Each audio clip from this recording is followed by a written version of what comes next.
Morning prayer ద్వారా లేఖనం ఏమి చెప్పుచున్నది అని ఆలోచించి అనేక మందిని ఆలోచింప చేయడానికి చేరి వచ్చినటువంటి మీ అందరికీ కూడా ప్రభువైన యేసుక్రీస్తు నామములో శుభాభివందనములు తెలియజేస్తూ సహోదరుల అప్పారావు గారి ప్రారంభ ప్రార్థన ద్వారా ఈనాటి మార్నింగ్ ప్రేయర్ కార్యక్రమమును మనం ప్రారంభించుకుందాము.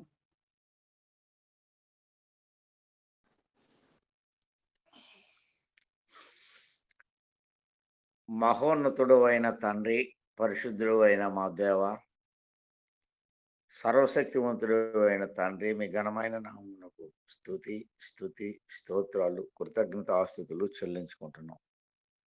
ఉదయకాలమున లేఖనం ఏం చెప్పుచున్నదనే కార్యక్రమం ప్రార్థన ద్వారా మేము ప్రారంభించుకుంటున్నాం. తండ్రి దేవ, మా ప్రభువా, ఈ సమయంలో సాతానికి శోధనకి ఎలాంటి అంతరాయం కలగకుండా సమస్తం మీ మహిమ కొరకు జరిగించమని ప్రార్థిస్తున్నాం. ఈ సమయంలో చేరి వచ్చిన సేవకులను, తండ్రి విశ్వాసులను మీరు బహుగా దీవించి ఆశీర్వదించి శుభం చెప్పి మీరే ఘనత పొందమని ప్రార్థిస్తున్నాం. దేవా నాయన, ఈ సంవత్సరం ఆఖరి దినముల్లో మేము ఉన్నాం. కనికరం చూపించారు, దయ చూపించారు. రాబోయే నూతన సంవత్సరాన్ని మేము చూసినట్లుగాను, నూతన ఆశీర్వాదములు మేము పొందుకునేలాగా మీ దయ చూపించమని వేడుకుంటున్నాం. తండ్రి, సమయంలో వాక్యాన్ని బోధించడానికి సిద్ధపడినటువంటి మీ కుమారులు దేవకిరణ్ గారి కొరకు, అనిల్ బాబు కొరకు ప్రత్యేకంగా ప్రార్థిస్తున్నాం. దేవ, వారికి మంచి స్వరమును జ్ఞానమునిచ్చి మీరే ఘనత పొందమని, అయినా పాటలు పాడడానికి సిద్ధపడుతున్న వారికి మంచి స్వరమునిమ్మని దేవ, నడిపించిన మీ సేవకుడు నాయన సహోదరుడు రవికి కావలసిన మంచి జ్ఞాన వివేకములు ఇచ్చి నడిపించమని, ఆన్లైన్ బైబుల్ ఇన్స్టిట్యూట్ నాయన ప్రారంభించుకుని పోచుండగా సమస్తం మీ మహిమ కొరకు జరిగించమని, ఎలాంటి నాయన దాంట్లో లోపం లేకుండా సమస్తము నాయన జ్ఞానవంతంగా మీ మహిమార్థమై జరుగులాగిన అనేకులు ఆ కాలేజీలకు నడిచి వచ్చేలాగిన సహాయం చేయమని యేసుక్రీస్తు ప్రభువు నామమున ప్రార్థించి అడిగి వేడుకుంటున్నాం తండ్రి, ఆమేన్. వందనాలండి. చక్కగా ప్రార్థన చేసినటువంటి సహోదరుల అప్పారావు గారికి వందనములు తెలియజేస్తూ మొదటి కీర్తనగా సహోదరుల అప్పారావు గారు పాడి వినిపిస్తారు. రెండవ కీర్తనగా సంధ్య పాడి వినిపిస్తుంది.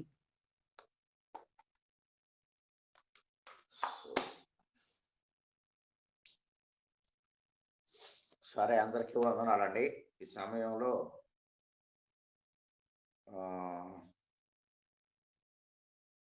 యెహోవా గద్దె ముందట అర్జనమని పాట పాడుకుందాం.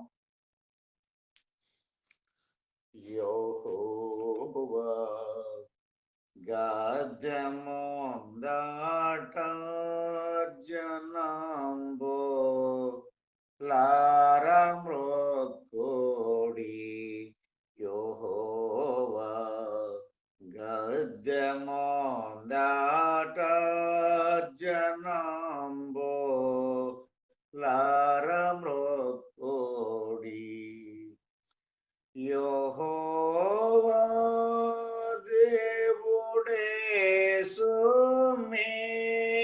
రుజింప జాంపకర్తాయే, యెహోవా దేవుడేసు సృజింప జాంపకర్తాయే, సృజింప జంపకర్తాయే,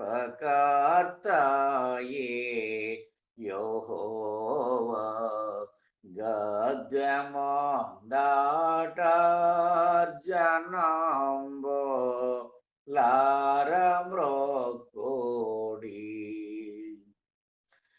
సుకీర్తి పాడి గొంపులై ప్రసిద్ధి చేతుమాయనన్,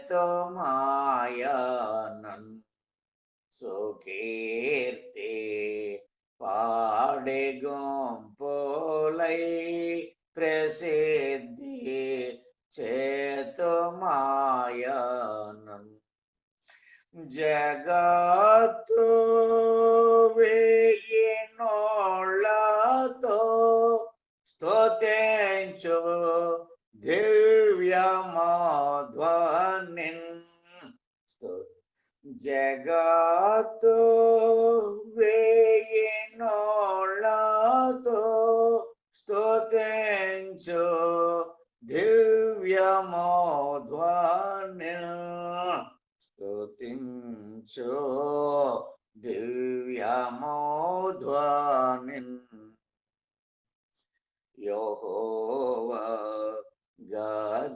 గద్యమందట జనంబు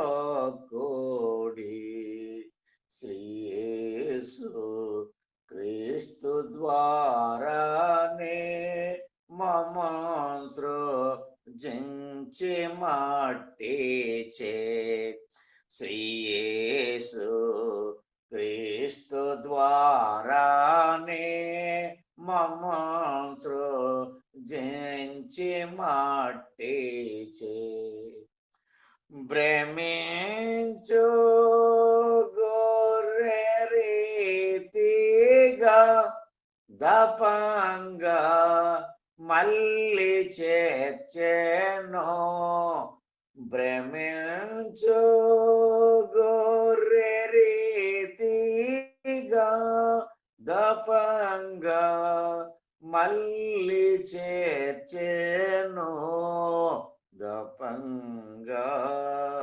మళ్ళీ చేర్చెను యెహోవా గద్యమందట జనంబు లారమ్రొక్కుడి ప్రభుత్వ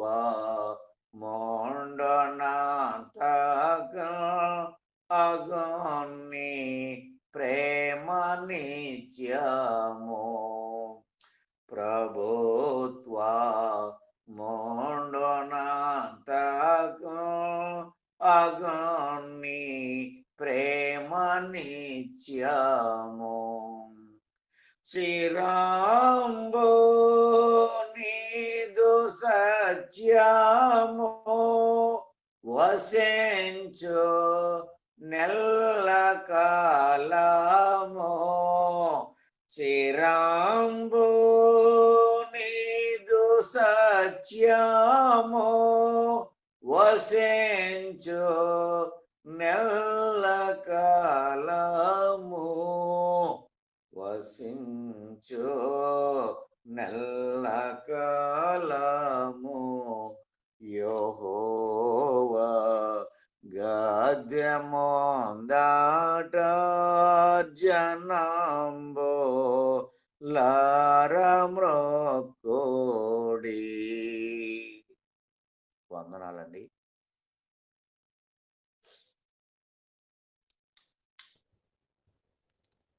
అందరికీ వందనాలండి. ప్రేమాపూర్ణుడా స్నేహశీలుడా విశ్వనాథుడా విజయవీరుడా ఆపత్కాలమందున సర్వలోకమందున్న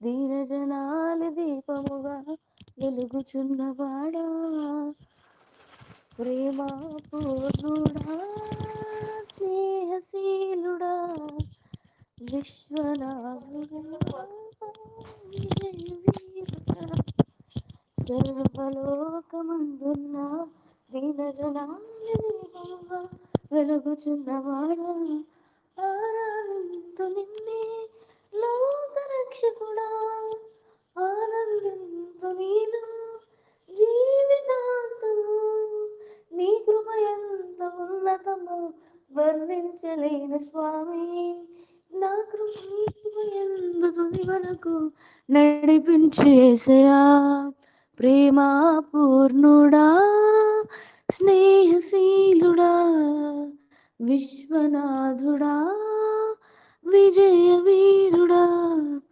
పూర్ణమై సంపూర్ణమైన నీ దివ్య చిత్తమే నీవు నన్ను నడిపే నూతనమైన జీవ మార్గము, పూర్ణమై సంపూర్ణమైన నీ దివ్య చిత్తమే. నీవు నన్ను నడిపే నూతనమైన జీవ మార్గము, ఇహమందు పరమందు ఆశ్రయమైన వాడవు. ఇన్నాళ్ళు క్షణమైన నన్ను మరువని యేసయ్యా, నా తోడు నీవుంటే అంతే చాలయ్యా. నా ముందు నీవుంటే భయమే లేదయ్యా. నా తోడు నీవుంటే అంతే చాలయ్యా. నా ముందు నీవుంటే భయమే లేదయ్యా. ప్రేమా పూర్ణుడా, స్నేహశీలుడా, విశ్వనాథుడా, విజయ వీరుడా, భాగ్యమై సౌభాగ్యమై నీ దివ్య సన్నిధి, బహు విస్తారమైన నీ కృపణపై చూపితివి.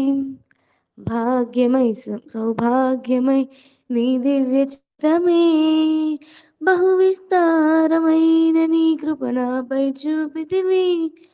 బలమైన ఘనమైన నీ నామమందు హర్షించి భజించి కీర్తించి ఘనపనతును నిన్ను యేసయ్యా.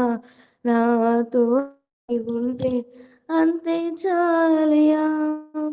నా ముందు నీవుంటే భయమే లేదయా.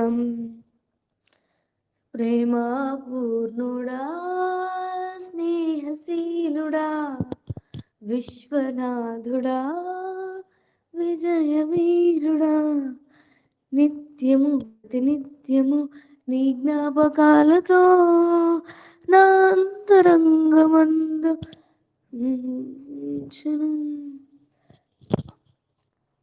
నిత్యము ప్రతినిత్యము నీ జ్ఞాపకాలతో అంతరంగమందు స్తుతించెదను. ప్రేమా పూర్ణుడా, స్నేహశీలుడా, విశ్వనాథుడా, విజయ వీరుడా, సర్వలోకమందున్న దీన జనాని దీపముగా వెలుగుచున్నవాడా, ఆరాధింతు నిన్నే లోకరక్షకుడా, ఆనందింతు నీలో జీవితాంతము. నీ కృప ఎంత ఉన్నతమో వర్ణించలేను స్వామి, నీ కృప ఎందు తుది వరకు నడిపించు యేసయ్యా. ప్రేమా పూర్ణుడా, స్నేహశీలుడా, విశ్వనాథుడా, విజయ వీరుడా, నా తోడు నీవుంటే అంతే చాలయా. నా ముందు నీవుంటే భయమే లేదయా. నా తోడు నీవుంటే అంతే చాలయా. నా ముందు నీవుంటే భయమే లేదయా. ప్రేమా పూర్ణుడా, స్నేహశీలుడా, విశ్వనాథుడా, విజయ వీరుడా.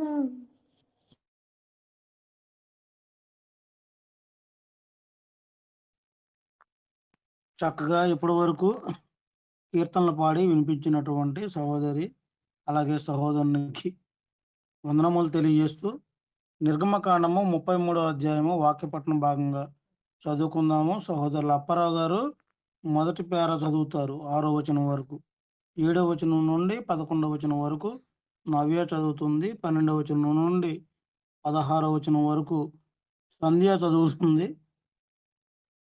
17వ వచనం నుండి చివరి వరకు సహోదరి శ్రీకళ గారు చదివి వినిపిస్తారు. అందరికీ వందనాలండి. మరియు యెహోవా మోషేతో ఇట్లనెను, నీవు ఐగుప్తి దేశము నుండి తోడుకొని వచ్చిన ప్రజలను బయలుదేరి నేను అబ్రహాముతోనూ ఇస్సాకుతోనూ యాకోబుతోనూ ప్రమాణము చేసి నీ సంతానమునకు ఇచ్చదనని చెప్పిన పాలు తేనెలు ప్రవహించు దేశమునకు లేచి పొండి. నేను మీకు ముందుగా దూతను పంపి కానానీయులను, అమోరీయులను, హిత్తీయులను, పెరిజ్జీయులను, హివ్వీయులను, యోబీసీయులను వెళ్ళగొట్టెదను. మీరు లోబడినొల్లనే ప్రజలు గనుక నేను మీతో కూడా రాను. త్రోవలో మిమ్మును సంహరించదనేమో అని మోషేతో చెప్పెను. ప్రజలు ఆ దుర్వార్తను విని దుఃఖించిరి. ఎవడునో ఆభరణములను ధరించుకొనలేదు. కాగా యెహోవా మోషేతో ఇట్లనెను, నీవు ఇశ్రాయేలీయులతో, మీరు లోబడనొల్లని ప్రజలు, ఒక క్షణమాత్రము నేను మీ నడుమునకు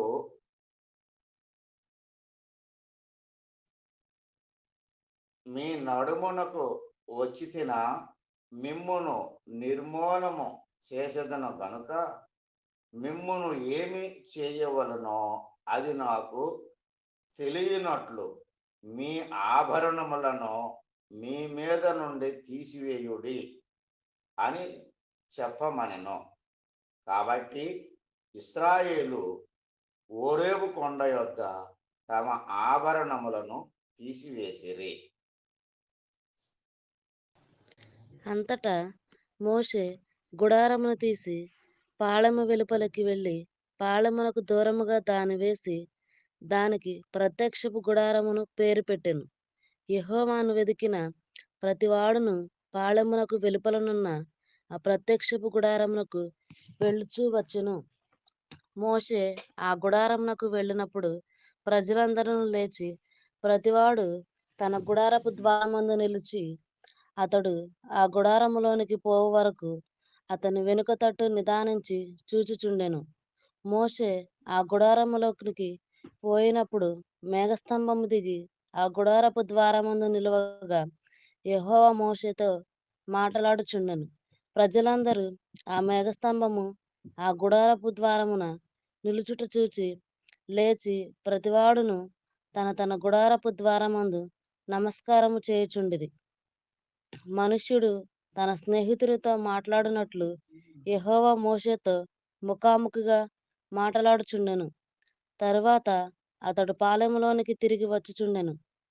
అతని పరిచారకుడును నూను కుమారుడైన యెహోషువ అను యవనస్తుడు గుడారములో నుండి వెలుపలికి రాలేదు.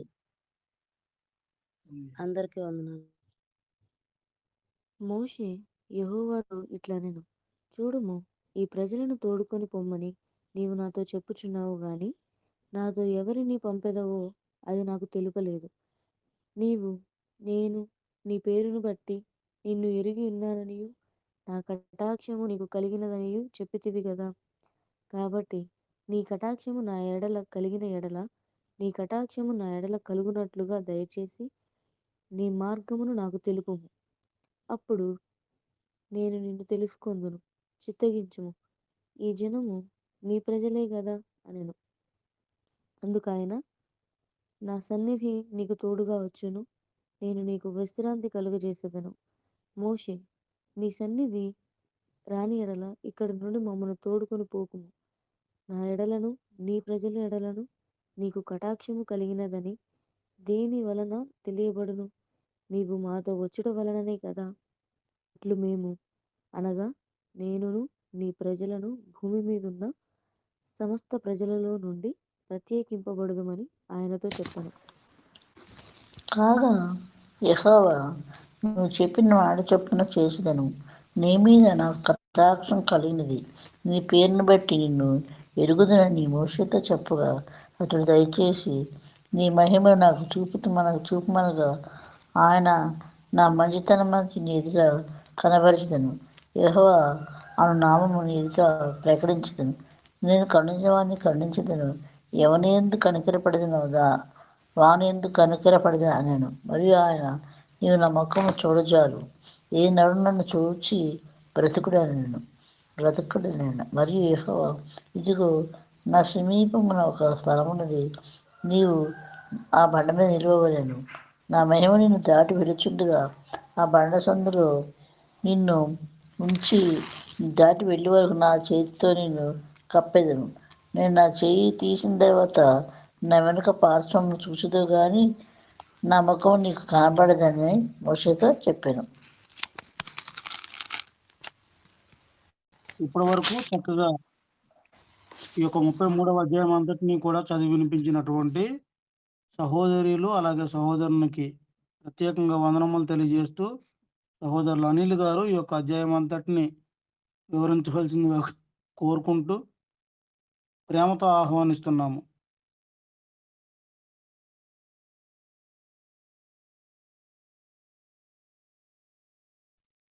అనిల్ గారు, మీ వాయిస్ వినిపించట్లేదండి. ఈ 33వ అధ్యాయంలో మనం పరిశీలన చేస్తూ ఉన్నప్పుడు దేవుడు ఇశ్రాయేలు ప్రజలను సీనాయి పర్వతం దగ్గర నుంచి వారి ప్రయాణాన్ని కొనసాగించమంటున్నాడు. దాని గురించి ఈ అధ్యాయం అంతా కూడా తెలియజేయబడుతూ ఉంది. ప్రస్తుతం అయితే వాళ్ళు సీనాయి పర్వతం దగ్గర ఉంటే వాళ్ళ ప్రయాణం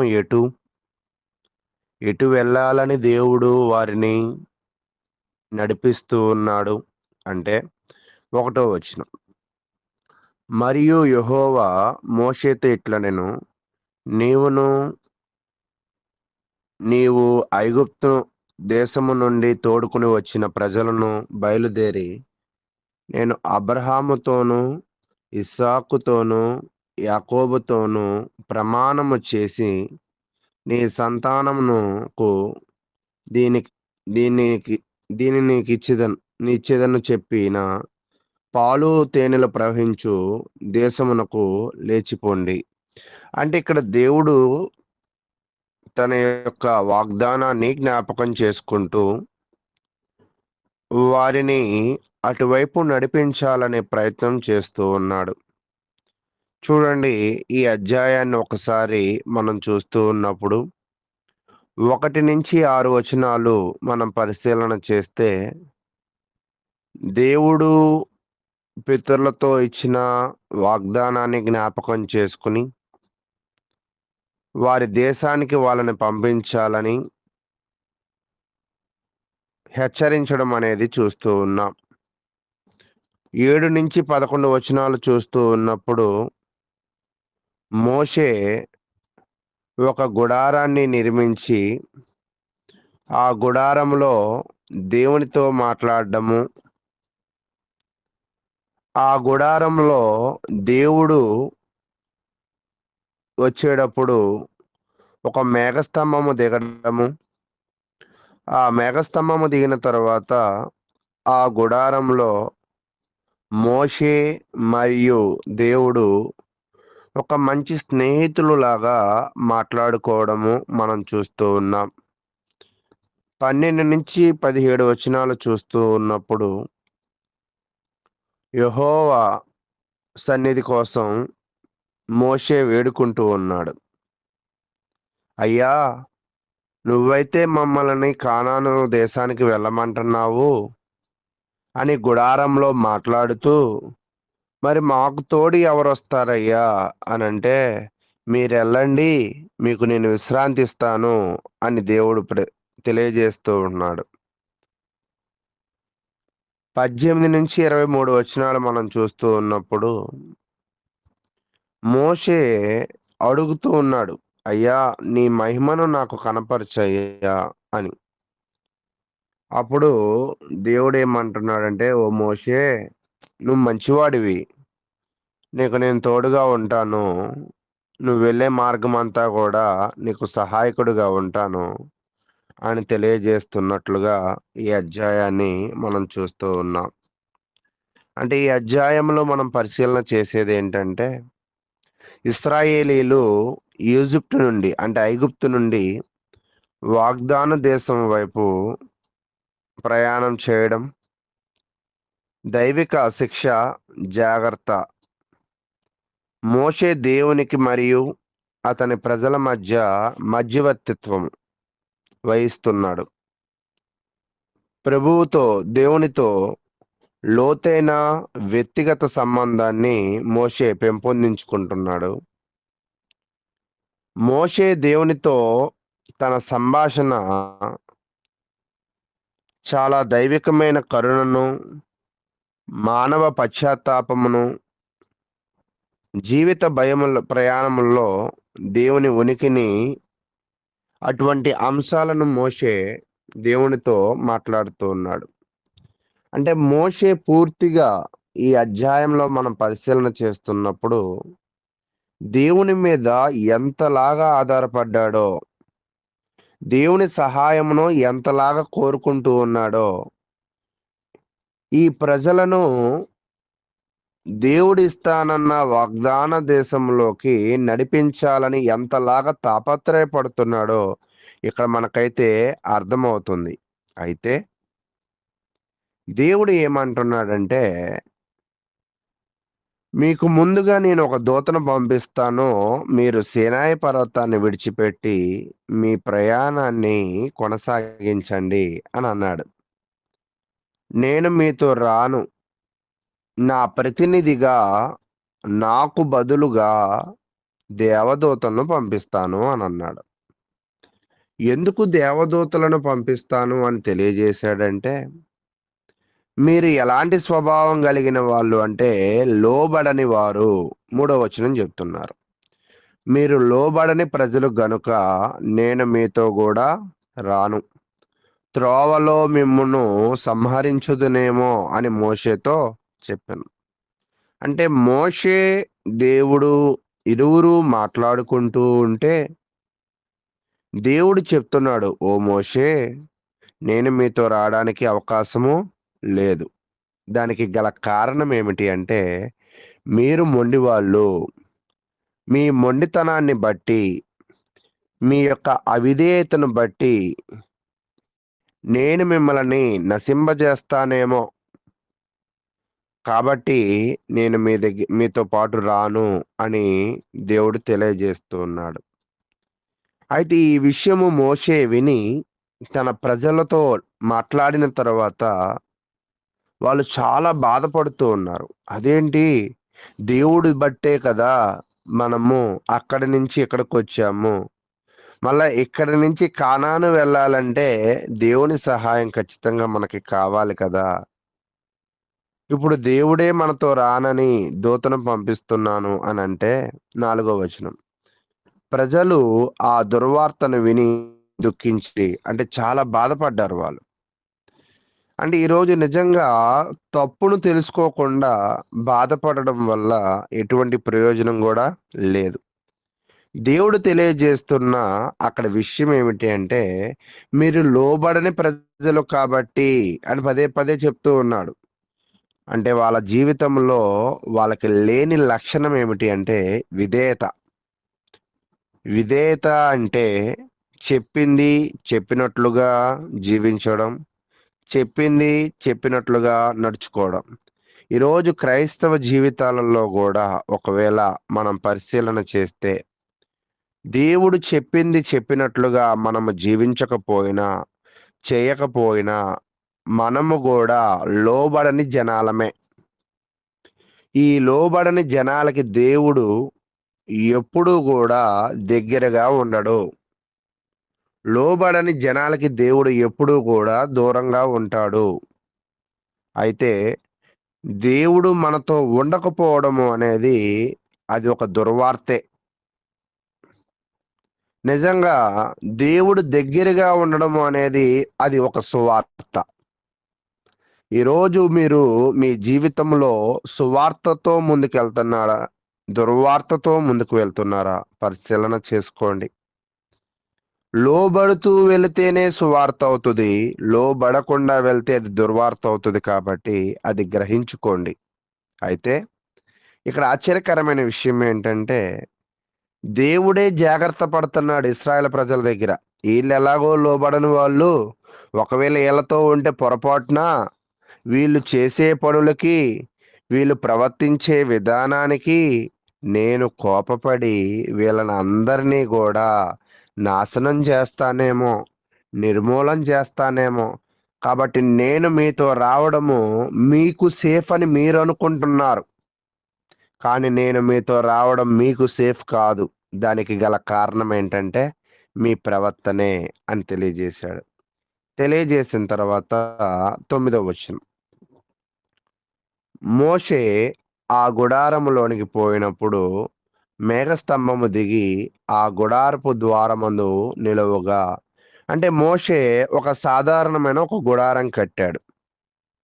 ఈ గుడారములో దేవునితో మాట్లాడడాన్ని మనం పరిశీలన అయితే చేస్తూ ఉన్నాం. మాట్లాడుతూ ఈ గుడారములో అత్యంత సన్నిహితముగా దేవునితో ముందుకు వెళుతూ ఉన్నాడు. ఈరోజు మనము కూడా మన జీవితంలో ఒక పనిలో ముందుకు వెళ్ళాలి అంటే, ఒక పనిలో మనం అభివృద్ధి పడాలి అంటే ఖచ్చితంగా మోషే ఎలాగా ముందుకు వెళ్ళడానికి దేవుని యొక్క సహాయతను అడిగాడో, దేవునితో మాట్లాడుతున్నాడో మనము కూడా అలాగే ఉండాలి.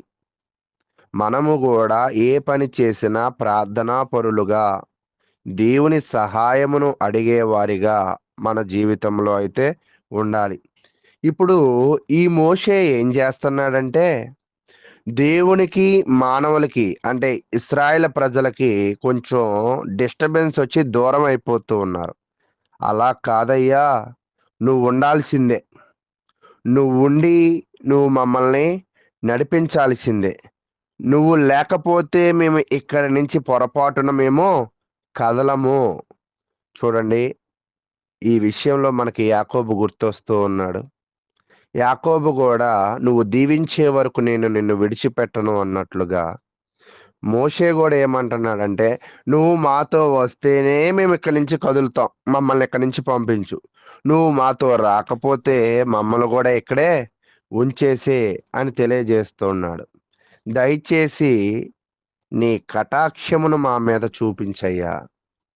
ఎందుకంటే నిజంగానే మేము లోబడని వారమే అయినప్పటికీ కూడా మా మీద నీ కటాక్షాన్ని నువ్వు మాకు చూపించు అని మోషే ఒక మధ్యవర్తిగా ఇరువురు విషయాలలో ఇరువురిని కలిపే వ్యక్తిగా, మధ్యవర్తిత్వం అంటే ఇరువురిని కలిపే విధముగా ప్రయత్నిస్తూ తను ఎక్కువగా దేవునితో సంభాషిస్తూ ఉన్నట్లుగా మనం చూస్తూ ఉన్నాం.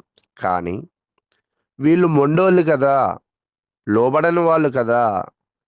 లోబడకపోవడం అంటే అర్థం ఏమిటి అంటే దైవిక అధికారానికి వ్యతిరేకంగా ఉండడం, అంటే దేవుని మాటలకు విరుద్ధంగా ఉండడం. దానిని ఒకవేళ పాపము అని అనొచ్చు, దానిని ఒకవేళ నడవడికలో ఉన్న దోషము అని కూడా అనొచ్చు. కాబట్టి వీళ్ళ పాపాలను బట్టి, వీళ్ళ దోషాలను బట్టి దేవుడు వీళ్ళతో రావడానికి ఏమాత్రము కూడా ఇష్టపడడం లేదు. అయితే రమ్మని మాత్రం మోషే ఎంతగానో ప్రయాసపడుతూ ఉన్నాడు. ప్రయాసపడుతూ 16వ వచనంలో తెలియజేస్తున్నాడు, నా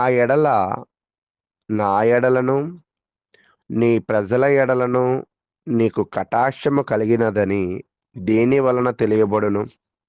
నీవు మాతో వచ్చుట వలననే కదా అయ్యా. నువ్వు మా ఎడల కటాక్షము ఎలా చూపించగలవంటే, నువ్వు వస్తేనే నువ్వు మా మీద కటాక్షం చూపించిన వాడు అని మాకు అర్థమవుతుంది. కాబట్టి దయచేసి నువ్వు రా అయ్యా అని మోషే బ్రతిమలాడుకుంటున్నాడు. నిజంగా ఈ మోషే బ్రతిమలాడుకుంటున్న విధానాన్ని బట్టి దేవుడు కూడా నిజంగా తన భక్తుల యొక్క మొరను వింటాడు అని అంటూ ఉంటారు కదా కీర్తనకారుడు. మోషే దేవునితో మాట్లాడుతున్నప్పుడు రాను రాను అని చెప్పిన దేవుడు మోషే వేడుకొనగా నువ్వు కూడా మమ్మల్ని కానాను దేశం వెళ్ళేదాకా నీ సహాయము మాకు ఖచ్చితంగా కావాలి అని చెప్పే మోషే యొక్క ఒక రకమైన ఆ మాటలను ప్రార్థనను దేవుడు అంగీకరించి ఏం చెప్తున్నాడంటే 19వ వచనం, ఆయన నా మంచితనమంతయు నీ ఎదుట అను పరచెదను, యెహోవా అను నామమును నీ ఎదుట ప్రకటించెదను, నేను కరుణించు వాని కరుణించెదను, ఎవని యందు కనికరపడుదునో వాని యందు కనికరపడెదనెను, మరియు ఆయన నీవు నా ముఖమును చూడజాలవు, ఏ నరుడును నన్ను చూచి బ్రతకడనెను. మోషే ఇక్కడ 2 విజ్ఞాపనలు చేస్తున్నాడు, లేదా 2 విన్నపాలు తెలియజేస్తున్నాడు. 1, నువ్వు మాకు తోడుగా రావాలి. 2, నేను నిన్ను చూడాలయ్యా అని అడుగుతున్నాడు. సరే, ఒకటేమిటంటే వాళ్ళు లోబడని వారైనప్పటికీ కూడా నువ్వు అడిగిన దానిని బట్టి నీతో వస్తాను, కానీ రెండో విన్నపాన్ని నేను చేయలేను.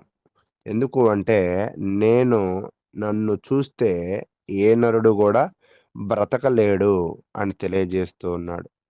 కాబట్టి ఆ 20వ వచనంలో, మరియు ఆయన నీవు నా ముఖమును చూడజాలవు అని తెలియజేస్తూ ఉన్నాడు.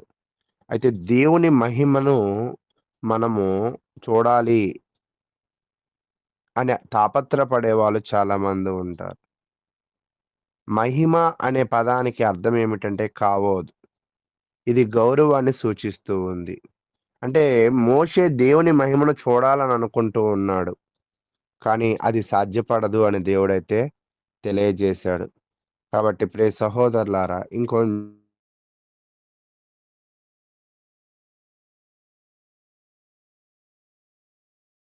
బ్రదర్ మీ వాయిస్ కట్ అయిందండి.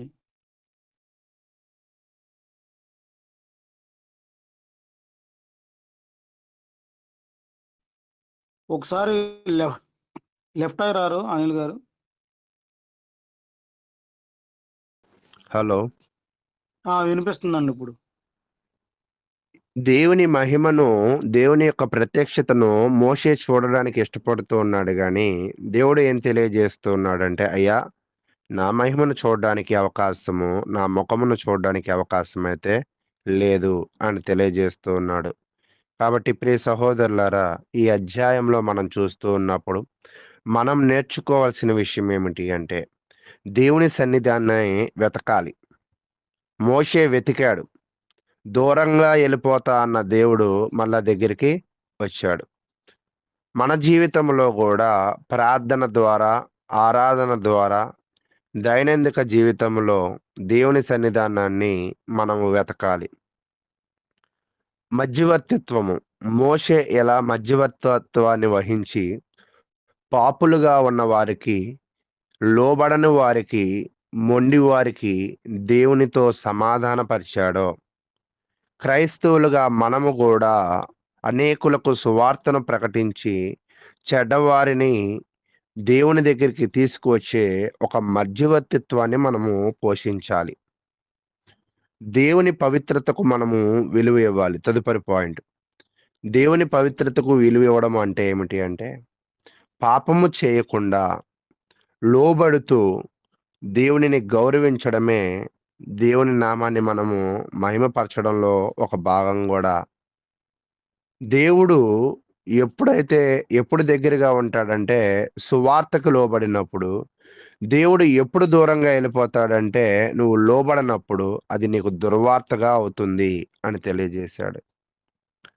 దేవుణ్ణి మరింత తెలుసుకోవాలనే ఆశ, ఆ లోతైన భావజ్వాలాలు మన జీవితంలో మనకు ఉండాలని తెలియజేస్తూ ఉన్నాను. కాబట్టి ప్రియ సహోదరులారా, ఈరోజు ఈ అధ్యాయంలో సీనాయి కొండ గురించి, దానిని విడిచి వెళ్ళడం కొరకు ప్రజలు మొండిగా ఉండడము, మోషే దేవుని యొక్క సహాయతను కోరుకోవడము అనేది అధ్యాయం అంతా కూడా మనం చూస్తూ ఉన్నాం. ఈరోజు నిజంగా మన జీవితంలో కూడా మనం ప్రతి అడుగులో కూడా దేవుని సహాయత కొరకు వేయాలని కోరుకుంటూ, మనం అందరము సువార్తను పొంది సంతోషపడేవారుగా ఉండాలి, కానీ దుర్వార్తను బట్టి బాధపడేవారుగా ఉండకూడదని తెలియజేస్తూ, ఎంతో ఓపికగా విన్న మీ అందరికీ కూడా ప్రభునామమున వందనాలు తెలియజేస్తూ ఉన్నాను. ఇప్పటి వరకు చాలా చక్కగా స- సహోదరులు చాలా చక్కటి విషయాలు నేర్పించారు మనకి. లోబడకుండా బాధపడితే ఫలితం ఉండదనేటువంటి విషయాన్ని నేర్పించారు. సహోదరులకు ప్రత్యేకంగా వందనములు తెలియజేస్తూ, సహోదరులు యేసుపాదం గారు ఇప్పటి వరకు జరిగినటువంటి కార్యక్రమం అంతటి విషయమై, అలాగే తదుపరి దేవకర్ణ గారి మెసేజ్ కొరకు ప్రార్థన సహాయం కోరవలసిందిగా కోరుకుంటూ ప్రేమతో ఆహ్వానిస్తున్నాం. మంచిదండి. ప్రార్థన చేస్తున్నాము. మమ్మల్ని మిక్కిలిగా ప్రేమించిన ప్రియ పరలోకపు తండ్రి, మీ ఘనమైన ఉన్నతమైన నామానికి స్తుతులు, స్తోత్రములు, కృతజ్ఞతలు. మమ్మల్ని ప్రేమించి మా జీవితంలో వచ్చిన ఈ దినాన్ని బట్టి స్తుతులు తండ్రి. ఈ దినాన మాకంటే ముందుగా మీ యొక్క భక్తులు, క్రీస్తునందు మా సహోదరులు ముందుగా లేచి ప్రార్థనలో, విజ్ఞాపనలు వాళ్ళ గాత్రం ద్వారా పాటలు పాడి ఉన్నారు తండ్రి. మీ గ్రంథాన్ని చదివి ధ్యానించి ఉన్నారు. అలాగే మీ యొక్క దాసుల ద్వారా నిర్గమాకాండము 33వ అధ్యాయాన్ని మాకు ఆయన వివరించారు తండ్రి. అలనాడు మరి మా పితరులైనటువంటి వారిని మీ స్వకీయ జనంగా చేసుకుంటానికి మీరు కానాను దేశాన్ని వాగ్దానం చేశారు తండ్రి. మరి ఆ కానాను దేశానికి ప్రయాణమయ్యే సమయంలో మరి మీ ప్రజలు మాట విననొల్లని ప్రజలుగా ఉన్నప్పుడు అయినను వారి ఎడల మీరు దీర్ఘశాంతాన్ని చూపించి వారిని ప్రేమించి ఒక నాయకుడిగా మోషేని ఏర్పాటు చేసుకొని వాళ్ళు నడిపించిన విధానాన్ని మేము చూస్తాం తండ్రి. ఇటు విషయాలు నాయన మా యొక్క సహోదరులు మీ దాసుల ద్వారా మాకు వినిపించిన విధానాన్ని బట్టి మీ కృతజ్ఞతలు తెలియజేసుకుంటున్నాం తండ్రి. అలాగే మా యొక్క దాసులు మరి దేవకిరణ గారు కూడా మరి క్రీస్తు దైవత్వాన్ని గురించి తెలియజేస్తూ ఆయన మరణం యొక్క ప్రత్యేకత ఏమిటో, ఆయన మరణించటం వల్ల లోకానికి ఎలాంటి మరి ప్రయోజనము మాకు కలిగిందో అనేటువంటి విషయాలు మాకు నాయన బోధిస్తున్నారు తండ్రి.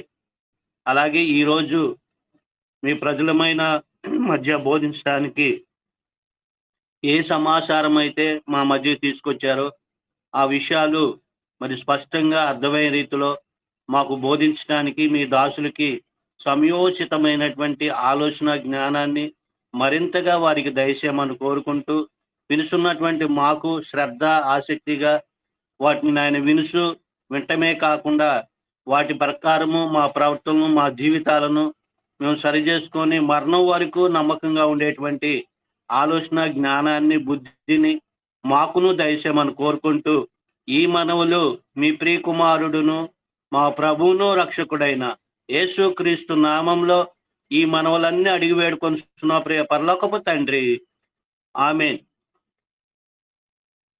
ఇప్పటివరకు చక్కగా ప్రార్థన చేసినటువంటి సహోదరులు యేసుపాదం గారికి వందనములు తెలియజేస్తూ, సహోదరులు దేవకరణ గారు వారికి ఇవ్వబడినటువంటి సమయం అంతటిని కూడా సంపూర్ణంగా వినియోగించుకోవాలని కోరుకుంటూ ప్రేమతో ఆహ్వానిస్తున్నాము.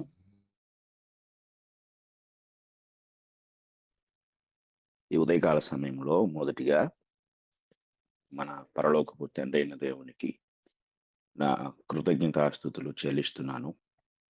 అలాగే వాక్యము వినుటకు ఎంతో శ్రద్ధగా ఎదురు చూస్తున్న నా ప్రియ సహోదరులందరికీ నా హృదయపూర్వకమైన వందనములు తెలియజేస్తూ ఉన్నాను. ప్రియమైన వర్లారా, క్రీస్తు ప్రభు యొక్క మరణము ద్వారా కలిగిన ఫలితాలను గురించి మనము ధ్యానిస్తూ ఉన్నాం.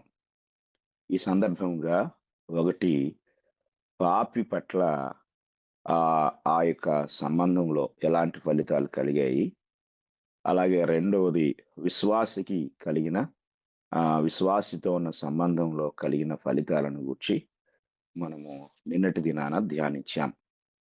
అయితే ఈరోజు సాతాను పట్ల సంబంధం, అంటే సాతానుకు ఈ మరణానికి ఉన్న సంబంధం ఏంటి, క్రీస్తు ప్రభు మరణించుట ద్వారా సాతాను విషయంలో ఏం జరిగింది అనే సంగతులు మనము ఈరోజు ఒక 3 సంగతులు మనము ధ్యానిద్దాము.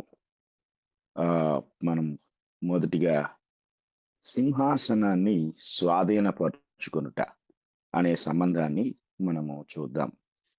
యోహాను సువార్త 12వ అధ్యాయం 31వ వచనాన్ని మనం చదువుకుందాం. యోహాను సువార్త 12వ అధ్యాయము 31వ వచనం.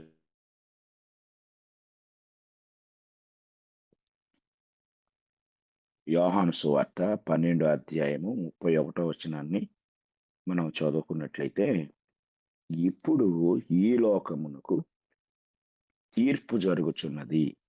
ఇప్పుడు ఈ లోకాధికారి బయటకు త్రోసివేయబడును. యేసుక్రీస్తు వారు తన మరణానికి ముందుగా చెప్పబడుతున్న మాట ఇది. ఇప్పుడు ఈ లోకమునకు తీర్పు జరుగుచున్నది. ఇప్పుడు ఈ లోకాధికారి బయటకు త్రోసివేయబడును. యేసుక్రీస్తు వారు సాతాను యొక్క అధికారాన్ని, సాతాను యొక్క బలమును, సాతాను యొక్క ప్రభావమును, ఆ యొక్క సమస్తమైన అధికారమును కూడా ఆయన తన స్వాధీనంలోనికి తీసుకునే ఒక ఘనమైన కార్యము క్రీస్తు ప్రభు యొక్క శిలువ ద్వారా, ఆయన మరణం ద్వారా జరిగినట్లుగా ఇక్కడ వాక్య భాగం మనకు తెలియజేస్తూ ఉంది.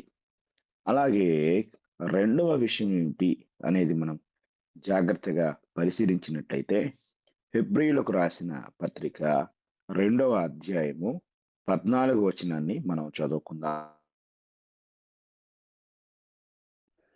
హెబ్రీయులకు రాసిన పత్రిక 2వ అధ్యాయము 14వ వచనం నుండి మనం చదువుకున్నట్లయితే, క్రీస్తు ప్రభు మరణం ద్వారా అపవాది విషయంలో ఏం జరిగింది అనేది మనకు చక్కగా అక్కడ రాయబడింది. కాబట్టి ఆ పిల్లలు రక్త మాంసములు కలవారైనందున ఆ ప్రకారమే మరణము యొక్క బలము గలవానిని, అనగా అపవాదిని మరణము ద్వారా నశింపచేయుటకును, జీవిత కాలమంతయు మరణ భయము చేత దాస్యమునకు లోబడిన వారిని విడిపించుటకును ఆయన కూడా రక్త మాంసములలో పాలివాడాయను. ఈ మాటలు జాగ్రత్తగా మనం పరిశీలన చేద్దాం.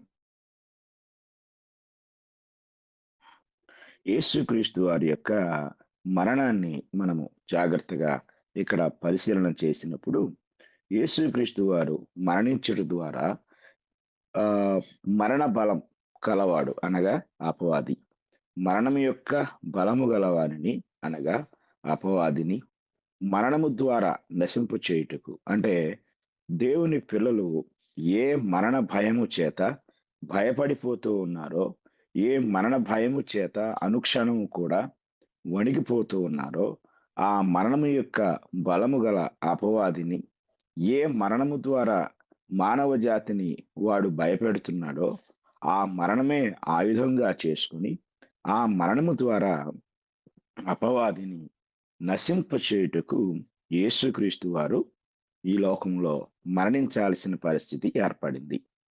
క్రీస్తు ప్రభు యొక్క మరణము అపవాదికి మరణంగా పరిణమించింది. అపవాదిని అంతమొందించుటకు, లేక అపవాదిని నశింపు చేయుటకు, అపవాది దగ్గరున్న మరణ బలం నుండి విడిపించుటకు యేసుక్రీస్తు వారు మరణమనే ఆయుధాన్ని ధరించి జీవిత కాలం అంతయు మరణ భయము చేత దాస్యమునకు లోబడిన వారిని విడిపించుటకు ఆయన కూడా రక్త మాంసంలో పాలివాడై మరణించుట అనేది జరిగింది. కనుక క్రీస్తు ప్రభు యొక్క మరణము అపవాది యొక్క బలాన్ని, అపవాది యొక్క అధికారాన్ని, అనగా మరణం పైన వాడికున్న బలాన్ని, అలాగే సర్వలోకానికి ఒక అధికారిగా వాడు చేస్తున్న ఏలుబడిని నిర్మూలించుటకు ఇక్కడ క్రీస్తు ప్రభు వారు మరణించవలసిన పరిస్థితి ఏర్పడింది. కనుక సాతానుకి ఏం జరిగింది క్రీస్తు ప్రభు యొక్క మరణం ద్వారా అనేది మనం ఇక్కడ జాగ్రత్తగా ఆలోచన చేసినట్లయితే, ఒకటి సింహాసన అపహరణ, అంటే సింహాసనాన్ని స్వాధీనపరచుకోవటం, మరణాన్ని నిర్మూలించటం అనేది జరిగింది. ఇక మూడో విషయాన్ని మనము జాగ్రత్తగా పరిశీలించినట్లయితే, కొలస్సీయులకు రాసిన పత్రిక 2వ అధ్యాయము 15వ వచనాన్ని మనం చదువుకుందాం. కొలస్సీ పత్రిక 2వ అధ్యాయము 15వ వచనం.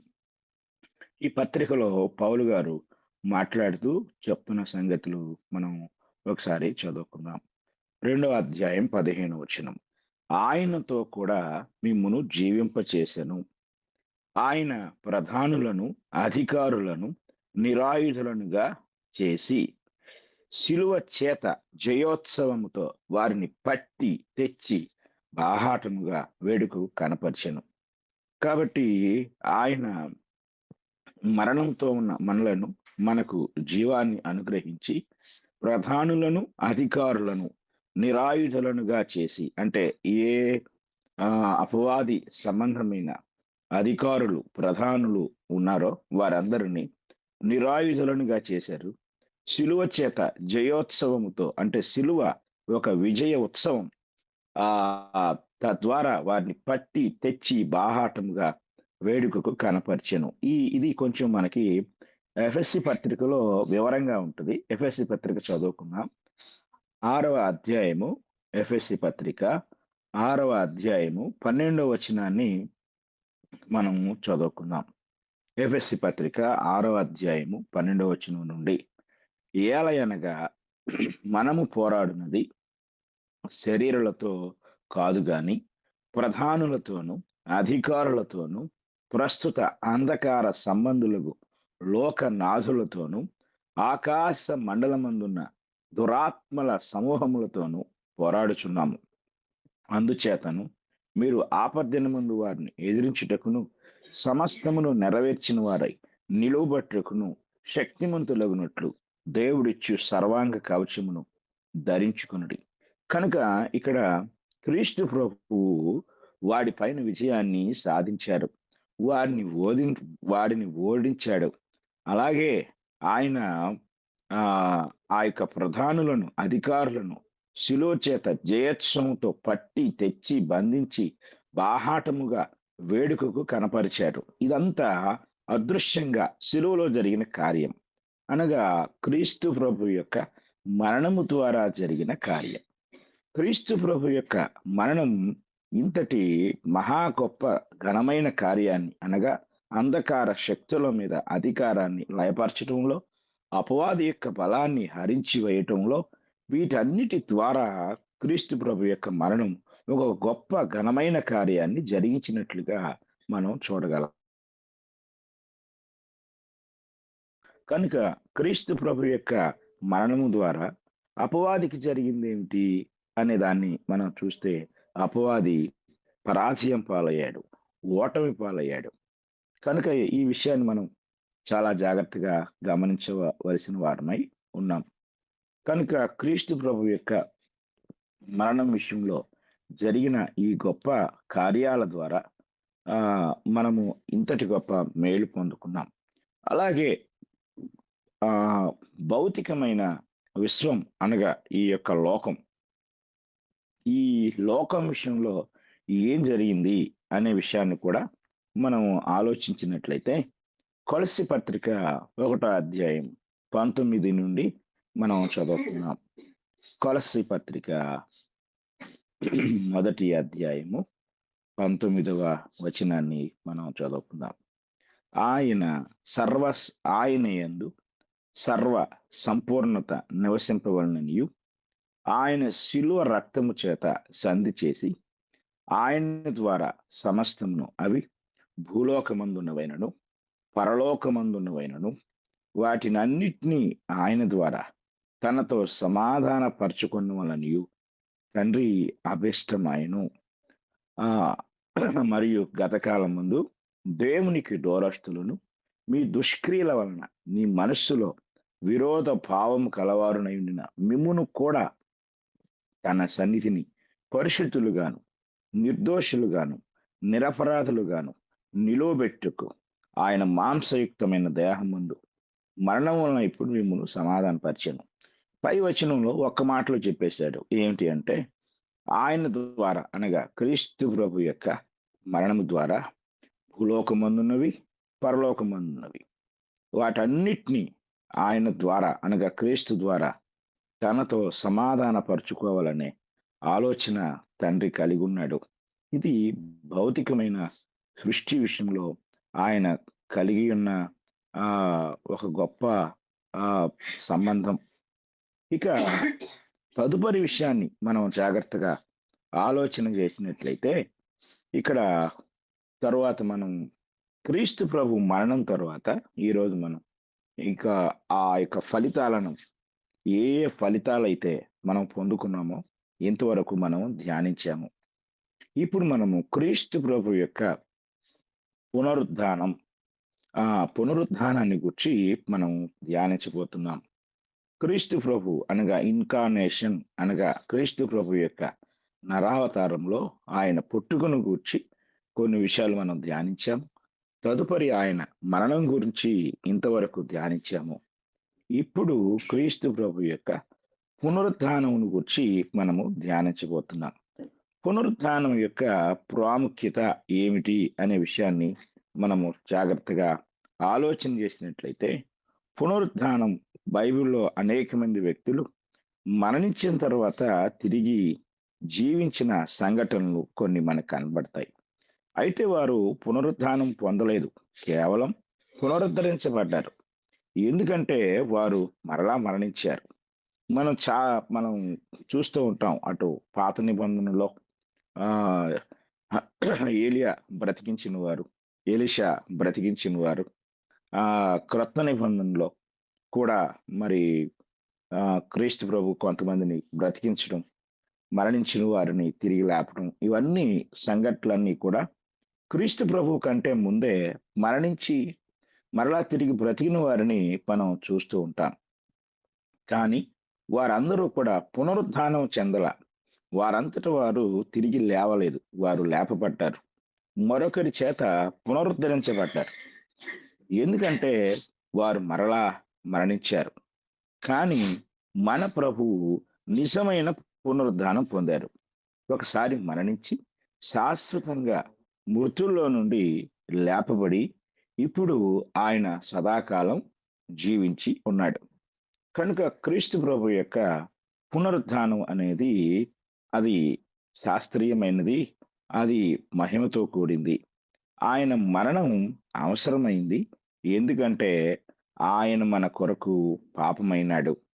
ఇక మొదటి విషయాన్ని మనము జాగ్రత్తగా గమనిస్తే, లేఖనాలలో క్రీస్తు ప్రభు యొక్క పునరుద్ధానం యొక్క స్థానం ఏమిటి అనేది మనము జాగ్రత్తగా పరిశీలించినట్లయితే, క్రొత్త నిబంధనలో బాప్టిజం ఆజ్ఞ గురించి 13 లేదా 14 సార్లు మనకి కనపడితే, ప్రభువు భోజనం గురించి అనగా ప్రభురాత్రి భోజనం గురించి ఇంకా తక్కువగా చెప్పబడింది. అయితే ఆయన పునరుత్థాన విషయము 100 కంటే ఎక్కువ సార్లు ఎక్కువగా ప్రస్తావించబడింది.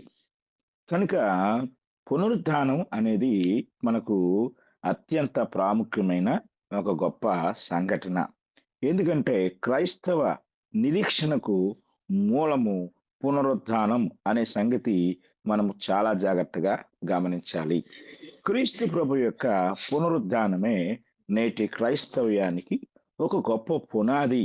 ఆ క్రీస్తు ప్రభు యొక్క పునరుత్థానం లేకుండా ఏది లేదు అనే సత్యాన్ని మనము చాలా జాగ్రత్తగా పరిశీలించవలసిన వారమై ఉన్నాం. ఇందులో మనం రెండో విషయాన్ని గమనించినట్లయితే, అపోస్తలుల సాక్ష్యంలో దాని యొక్క భాగం ఏమిటి అంటే, అపోస్తలులు ఏమని సాక్ష్యం ఇచ్చారు యేసుక్రీస్తు యొక్క పునరుద్ధానాన్ని గురించి, వారి సాక్ష్యాన్ని మనం పరిశీలించినప్పుడు అపోస్తలుల కార్యముల గ్రంథము 4వ అధ్యాయము 33వ వచనం మనకి ఈ విషయాన్ని తెలియజేస్తా ఉంది. అపోస్తలుల కార్యముల గ్రంథము 4వ అధ్యాయము 33వ వచనాన్ని మనం చదువుకుందాం. ఇదియు కాక అపోస్తలులు బహు బలముగా ప్రభు అయిన యేసు పునరుత్థానమును గూర్చి సాక్ష్యమిచ్చిరి. చూడండి, అపోస్తలులు బహు బలముగా యేసుక్రీస్తు వారి యొక్క పునరుత్థానాన్ని గూర్చి గొప్ప సాక్ష్యం ఇచ్చారు. అంటే ఆనాటి కాలంలో అపోస్తలుల యొక్క బలమైన బోధ ఏమిటంటే క్రీస్తు ప్రభు యొక్క పునరుత్థానం. క్రీస్తు ప్రభు యొక్క పునరుత్థానం కాక వారు నొక్కి చెప్పింది ఇంకేదీ లేదు, బలంగా మాట్లాడింది ఇంకేదీ లేదు. కనుక వారి యొక్క దృఢమైన బలమైన సాక్ష్యం ఏమిటంటే క్రీస్తు ప్రభు యొక్క పునరుత్థానమే. క్రీస్తు ప్రభు యొక్క పునరుత్థానం వారికి అత్యంత బలమైన వార్తగా మారింది. అలాగే 2వ అధ్యాయం 32వ వచనాన్ని కూడా మనం చదువుకున్నాం. 2వ అధ్యాయము 32వ వచనం అపోస్తుల కార్యముల గ్రంథం. ఈ యేసును దేవుడు లేపెను, దీనికి మేమందరము సాక్షులము. కాగా ఆయన దేవుని కుడిపార్శ్వమునకు హెచ్చింపబడి పరిశుద్ధాత్మను గూర్చిన వాగ్దానమును తండ్రి వలన పొంది మీరు చూచుచు వినుచున్న దీనిని కుమ్మరించి ఉన్నాడు. కనుక ఇక్కడ అపోస్తలుడైన పేతురు మాట్లాడుతూ ఈ యేసును దేవుడు లేపెను, మేమందరము సాక్షులము. అంటే క్రీస్తు ప్రభు యొక్క పునరుత్థాన సాక్షులు ఎవరంటే ఆయన శిష్యులు. ఆయన శిష్యుల యొక్క బలీయమైన సాక్ష్యం, దృఢమైన సాక్ష్యం, బలమైన సాక్ష్యం ఏమిటి అంటే పునరుద్ధానం. క్రీస్తు ప్రభు యొక్క పునరుద్ధానం కాక మరొక వార్త ఆనాటి దినాల్లో ప్రముఖమైన వార్తగా పరిణమించబడలేదు అనే సత్యాన్ని మనము చాలా జాగ్రత్తగా గమనించవలసిన వారమై ఉన్నాం. కనుక క్రీస్తు ప్రభు యొక్క పునరుద్ధాన వార్త ఒక సంచలనమైన వార్త. ఎక్కడికి వెళ్ళినా కూడా అది ఒక వింతైన వార్తగా ఉంది. అపోస్తుల కార్యముల గ్రంథము 17వ అధ్యాయము 18వ వచనాన్ని కూడా మనం చదువుకుందాం. ఎపికూరియులలోను స్తోయికులలోను ఉన్న కొందరు జ్ఞానులు అతనితో వాదించిరి. కొందరు ఈ వదరబోతు చెప్పునది ఏమిటని చెప్పుకొనిరి. అతడు యేసును గూర్చియు పునరుత్థానమును గూర్చియు ప్రకటించెను గనుక మరికొందరు వీడు అన్యదేవతలను ప్రచురించుచున్నాడని చెప్పుకొనిరి. పునరుత్థానం అనేది ఒక కొత్త దేవత పేరుగా వారు భావించారు. అంటే పునరుత్థానం అనేదే ఒక దేవతలో ఒక దేవత అనుకున్నారు, కానీ పునరుత్థానం అనే దానికి వారికి అర్థమే తెలియలేదు. కనుక పౌలు గారు ఆయన మరి గ్రీకు సమాజం మధ్య ఆయన బోధించినప్పుడు ఆ గ్రీకులు ఏమనుకున్నారు అంటే ఏదో కొత్త బోధ చేస్తున్నాడు అనుకున్నారు. పునరుత్థానాన్ని గురించి పౌలు గారు ప్రకటించినప్పుడు వీరు ఏదో అన్య దేవతల గురించి మాట్లాడుతున్నాడు, ఈ దేవతల పేర్లు మనం ఎప్పుడు వినలేదు కదా అనుకున్నారు. కనుక ఎక్కడికి వెళ్ళిన అపోస్తలుల యొక్క సాక్ష్యం లేక అపోస్తలుల యొక్క బోధ, అపోస్తలుల యొక్క ఉద్దేశం ఏమిటి అంటే అది పునరుత్థానం. క్రీస్తు ప్రభు యొక్క పునరుత్థానమే అపోస్తలుల యొక్క ప్రధానమైన బోధగా, ప్రధానమైన ఉద్దేశముగా మనము చూడగలం. కనుక ఇంకొక వచనాన్ని కూడా మనం చూద్దాం. అపోస్తలుల కార్యముల గ్రంథం 23వ అధ్యాయం మనం చదువుకున్నట్లయితే 23వ అధ్యాయంలో 6వ వచనాన్ని మనం చూద్దాం. 23వ అధ్యాయము 6వ వచనం. అతడు అలాగ చెప్పినప్పుడు పరిసయ్యులకును సద్దూకయ్యులకును కలహము పుట్టినందున ఆ సమూహము 2 పక్షములు ఆయను. అయితే ఇక్కడ పౌలు గారు ఏం చెప్పాడు అంటే పై వచనం చదువుకున్నాం. వారిలో ఒక భాగము సద్దూకయ్యులను మరి ఒక భాగము పరిసయ్యులనై ఉన్నట్టు పౌలు గ్రహించి, సహోదరులారా, నేను పరిసయ్యుడను, పరిసయ్యుల సంతతి వాడను, మనకున్న నిరీక్షణను గూర్చియు మృతుల పునరుత్థానమును గూర్చియు నేను విమర్శింపబడుచున్నానని సభలో బిగ్గరగా చెప్పెను. కనుక యేసు ఇక్కడ పౌలు అక్కడున్న పరిసయ్యుల గుంపుతో మాట్లాడుతున్నాడు. మృతుల పునరుద్ధానమును గూర్చి నేను విమర్శింపబడుచున్నాను అని. కనుక జాగ్రత్తగా మనం ఆలోచిస్తే అపోస్తలుల యొక్క బోధలో ప్రధానమైన వార్త ఏమైంది అంటే పునరుత్థాన వార్త. కనుక ఆనాటి అపోస్తలులు యేసుక్రీస్తు ప్రభు యొక్క పునరుత్థాన వార్తను కేంద్రంగా చేసుకున్నారు. పునరుత్థాన వార్త లేకుండా సువార్తే లేదు. కనుక ఇంతవరకు లోకానికి తెలియని ఒక అద్భుతమైన, ఒక ఆశ్చర్యకరమైన, ఒక వింతైన కొత్త వార్త ఏమిటంటే పునరుత్థానం, క్రీస్తు ప్రభువు మరణించి తిరిగి లేచాడు అనే వార్త ఆనాడు ఒక గొప్ప వార్తగా గమనించింది. కనుక మొదటి పాయింట్ ఏంటంటే అపోస్తలుల సాక్ష్యంలో పునరుత్థానం యొక్క భాగం లేక పునరుత్థానం యొక్క ప్రాముఖ్యత. రెండవది ఏంటంటే సువార్తలలో అంటే సువార్త ప్రకటనలో పునరుత్థానం యొక్క ప్రాముఖ్యత ఏమిటనేది మనం జాగ్రత్తగా పరిశీలించినప్పుడు మొదటి కొరింథీ పత్రిక 15వ అధ్యాయము మొదటి నుండి మనం చదువుకుందాం. మొదటి కొరింథీ పత్రిక 15వ అధ్యాయము 1వ వచనం నుండి మనం చదువుకుందాం. మరియు సహోదరులారా, నేను మీకు ప్రకటించిన సువార్తను మీకు తెలియపరచుచున్నాను. మీరు దాన్ని అంగీకరించితిరి, దాని యందే నిలిచి ఉన్నారు.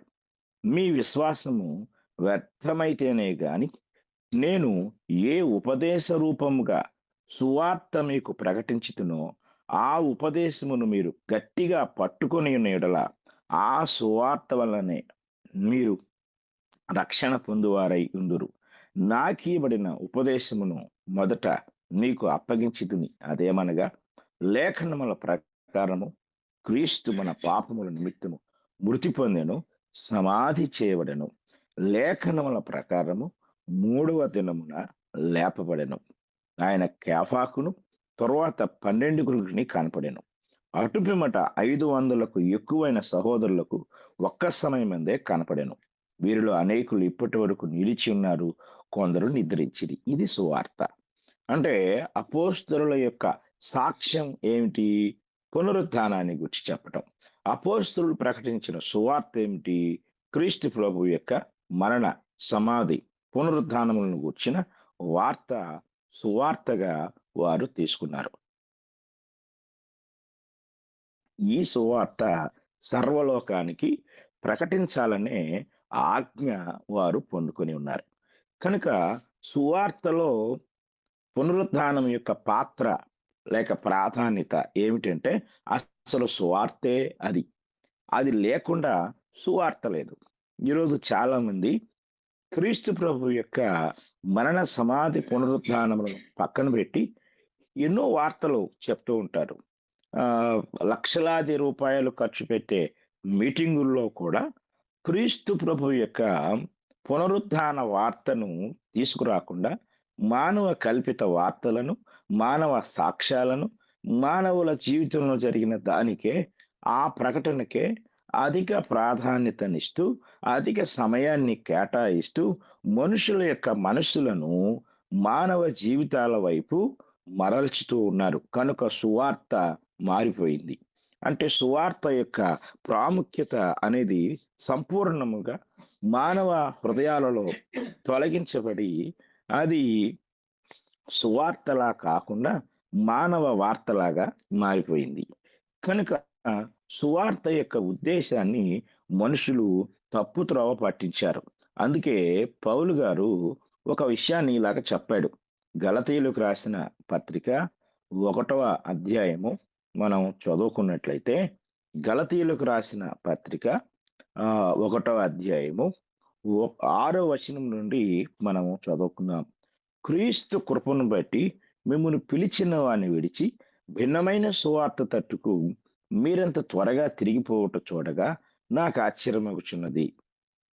అది మరి ఒక సువార్త కాదు గాని క్రీస్తు సువార్తను చెరపగోరి మిమ్మును కలవరపరచువారు కొందరున్నారు.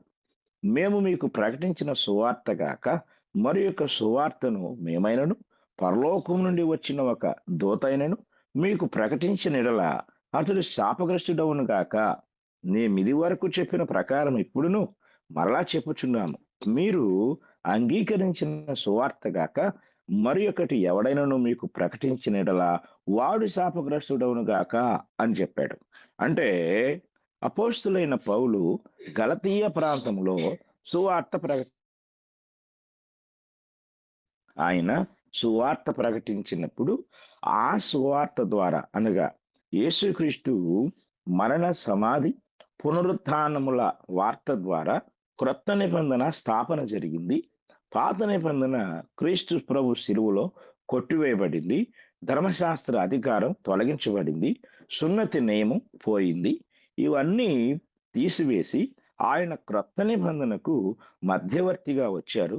కనుక ఇక యూదులందరూ కూడా క్రొత్త నిబంధన సత్యాన్ని అంగీకరించుటకు మూలాధారమైన అనగా పాత నిబంధన లేక ధర్మశాస్త్రము లేక ప్రవక్తల లేఖనాలు లేక ప్రవక్తల ప్రవచనాల అన్నిటి యొక్క నెరవేర్పు క్రీస్తు ప్రభు యొక్క మరణ సమాధి పునరుత్థానముల ద్వారా జరిగిపోయింది. అంటే మోషే దగ్గర నుండి ఎందరు ప్రవక్తలైతే ప్రవచించుకుంటూ వచ్చారో వారందరి ప్రవచన నెరవేర్పు యొక్క సమాహారమే క్రీస్తు ప్రభు యొక్క మరణ సమాధి పునరుత్థానములను గూర్చిన సత్యమైనది. ఈ సత్యాన్ని పౌలు గారు బోధించారు. కానీ మరొకరు వచ్చి దానికి భిన్నమైన సువార్తను వారు ప్రకటించారు. కనుక పౌలు గారు వారిని ఖండిస్తూ ఉన్నాడు. కనుక అపోస్తలుల యొక్క బోధలో అత్యంత ప్రాముఖ్యమైన వార్త ఏమిటి అంటే క్రీస్తు ప్రభు యొక్క సువార్త అనగా పునరుద్ధాన వార్త. ఒకసారి మనం లూకా సువార్త చదువుకుందాం. 24వ అధ్యాయం. లూకా సువార్త 24వ అధ్యాయము మనం చదువుకున్నట్లయితే ఈ 24వ అధ్యాయంలో యేసుక్రీస్తు వారు తన శిష్యులతో కలిసి ఎమ్మాయి అనే మార్గాన వెళుతూ ఉంటారు. అయితే వారు ఆయన గుర్తుపట్టలేదు. వారి కన్నులు మూయబడ్డాయి. అయితే యేసు ప్రభు వారు వారితో ఏం మాట్లాడుకుంటున్నారు మీరు అని వారిని అడిగారు. అప్పుడు వారు దిగాలు పడిన ముఖాలతో అయ్యో యెరూషలేములో నివసిస్తూ ఈ సంగతులు తెలియని వాడివి నీవేనా అని చెప్పి యేసుక్రీస్తు ప్రభు యొక్క శిలువ మరణాన్ని గూర్చి వారు ఎంతో విచారంగా దిగాలు పడిన ముఖాలతో చెప్పారు.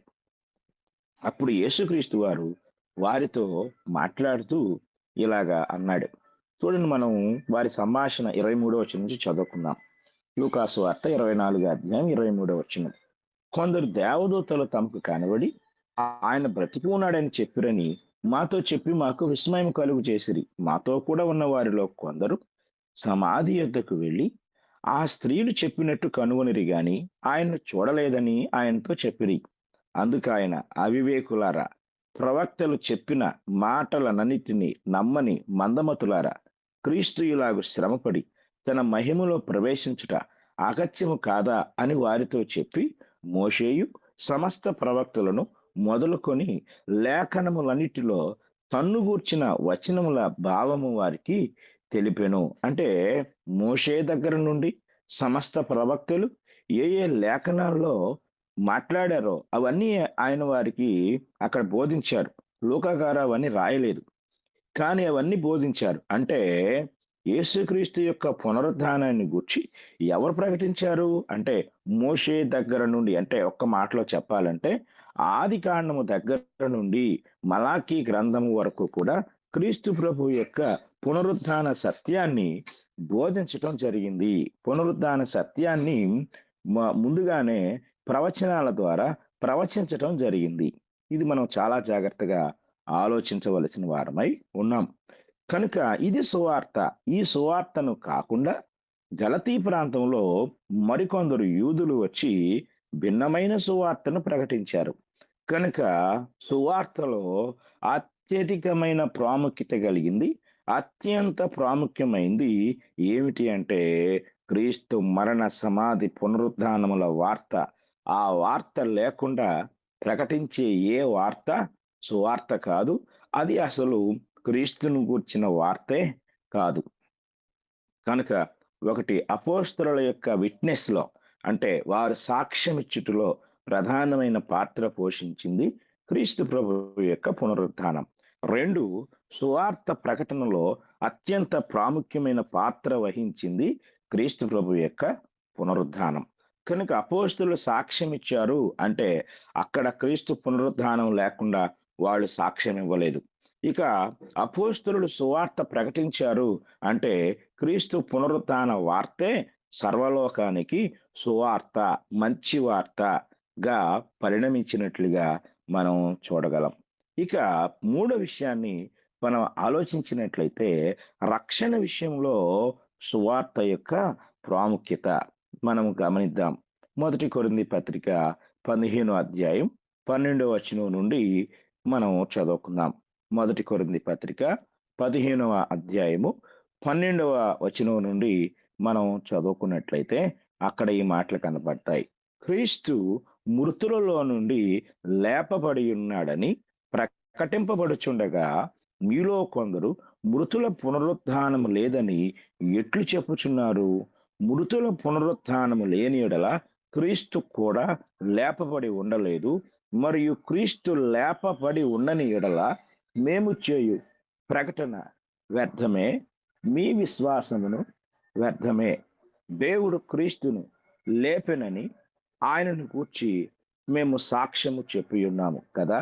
మృతులు లేపబడని యెడల దేవుడు ఆయనను లేపలేదు గనుక మేమును దేవుని విషయమై అబద్ధపు సాక్షులముగా అగపడుచున్నాము.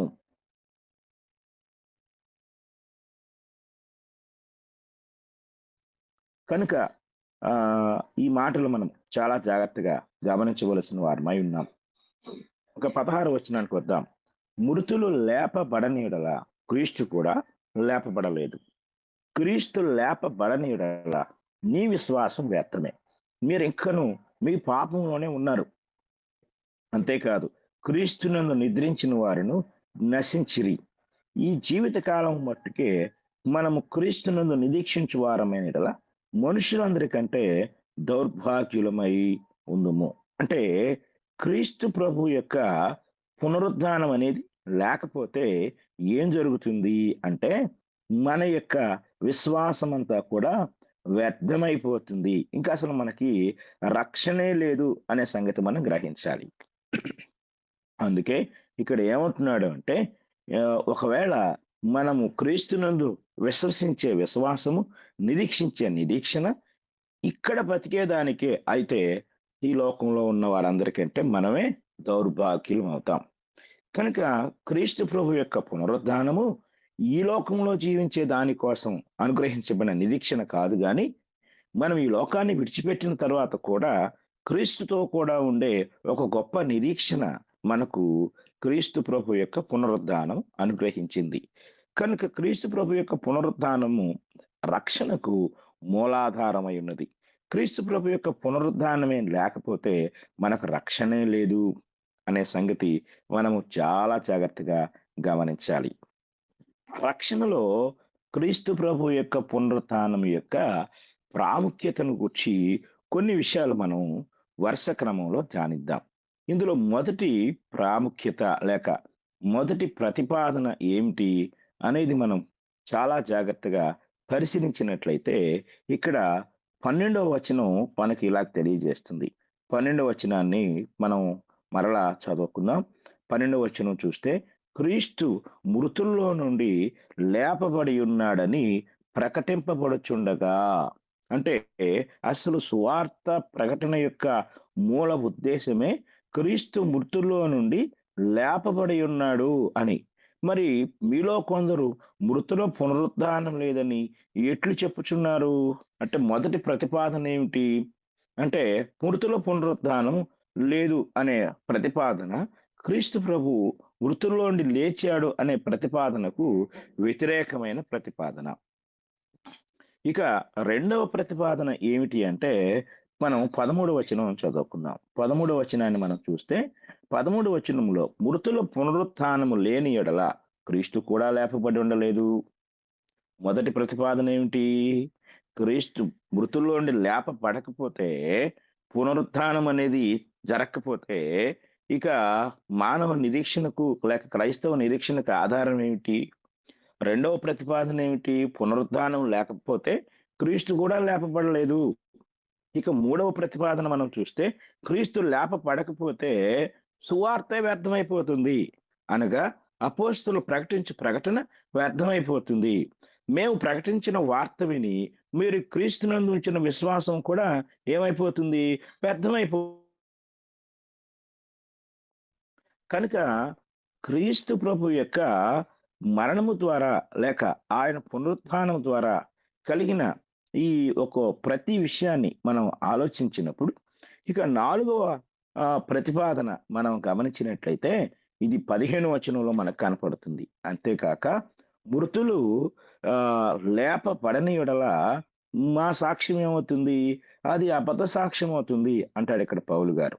దేవుడు క్రీస్తుని లేపనని ఆయన గూర్చి మేము సాక్ష్యం చెప్పి ఉన్నాము గనుక, మృతులు లేపబడని యెడల దేవుడు ఆయనను లేపలేదు గనుక మేమును దేవుని విషయమై అబద్ధపు సాక్షులముగా అగపడుచున్నాం. అంటే ఒక్క పునరుద్ధానాన్ని వ్యతిరేకించుట ద్వారా ఎన్ని సంఘటనలు జరుగుతున్నాయో ఇక్కడ మనం జాగ్రత్తగా గ్రహించవలసిన వారమై ఉన్నాము. కనుక వాక్య భాగాన్ని మనం చాలా జాగ్రత్తగా పరిశీలించినట్లయితే 16, 17 వచనాల్లో ఇంకొక సంగతి మనకి కనపడుతుంది. 16, 17 వచనాలు. మృతులు లేపబడని యెడల క్రీస్తు కూడా లేపబడలేదు. క్రీస్తు లేపబడని యెడల మీ విశ్వాసము వ్యర్థమే, మీరింకను పాపములోనే ఉన్నారు. అంటే పునరుత్థానము లేదు అని మనం ఆలోచించినట్లయితే ఎన్ని అనర్థాలు జరుగుతున్నాయో మనం గ్రహించాలి. పునరుత్థానము లేదనే ఒక బోధ ఎన్ని ప్రతిపాదనలను తీసుకొచ్చింది అనేది మనం చాలా జాగ్రత్తగా గ్రహించవలసిన వారమై ఉన్నాం. ఇక 7వ ప్రతిపాదన కూడా మనం చూద్దాం. ఇది ఏమని ప్రతిపాదిస్తుంది? 7వ ప్రతిపాదన అంటే 19 వచనాన్ని మనం చదువుకుందాం.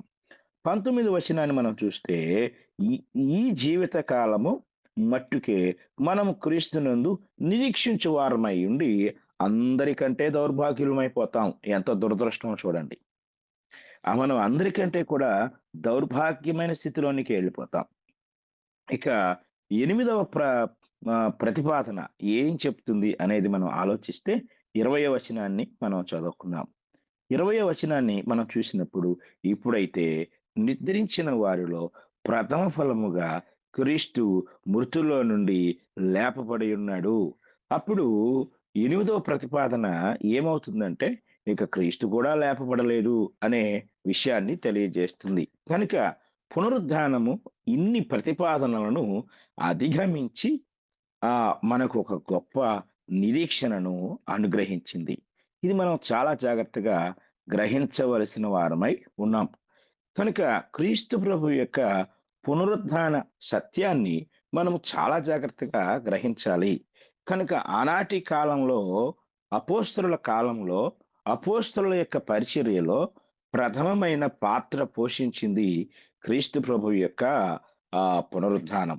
క్రీస్తు ప్రభు యొక్క మరణము ఎన్ని గొప్ప దీవెనలను, ఆశీర్వాదాలను అటు లోకానికి, పాపులకు, విశ్వాసులకు, సంఘానికి, ఇంకా అందరికీ ఎవరెవరికి ఎలాంటి ఆశీర్వాదాలు తీసుకురావాలో, ఎలాంటి ఫలితాలు తీసుకురావాలో అవన్నీ దేవుడు క్రీస్తు ప్రభు మరణం ద్వారా అనుగ్రహించారు. ఆ తదుపరి మరొక ప్రాముఖ్యమైన విషయము, ఆయన మరణించి అలాగే ఉండిపోలేదు కానీ సమాధిలో నుండి ఆయన బయటికి వచ్చారు. ఆయన పునరుత్థానం చెందారు. ఆయన పునరుత్థానము అపోస్తలుల యొక్క ప్రగాఢమైన నమ్మకం, ప్రధానమైన సాక్ష్యం. కనుక వారు దాని గూర్చి బలంగా సాక్ష్యం ఇచ్చారు. ఒక మాటలో చెప్పాలంటే దానికే వాళ్ళు చంపబడ్డారు. క్రీస్తు ప్రభు యొక్క పునరుత్థానము యూదులను, యోధా మతాధికారులను దోషులుగా నిలబెట్టింది. ఎందుకంటే అపోస్తలులు మాట్లాడుతూ ఊరికే పునరుత్థానం అని చెప్పలా, వారు దానికి ప్రవక్తల లేఖనాలను జోడించారు. ధర్మశాస్త్రంలో ఉన్న ఆ యొక్క బలి సారాన్ని పౌలు గారైతే గలతీ, హెబ్రీ, రోమా పత్రికల్లో జత చేసి వివరించారు. ఇవన్నీ ఏం చేస్తున్నాయి? యూదులను, యోధా మతాధికారులను నేరస్తులుగా, దోషులుగా ప్రజల సమక్షంలో వారిని నిలబెట్టాయి.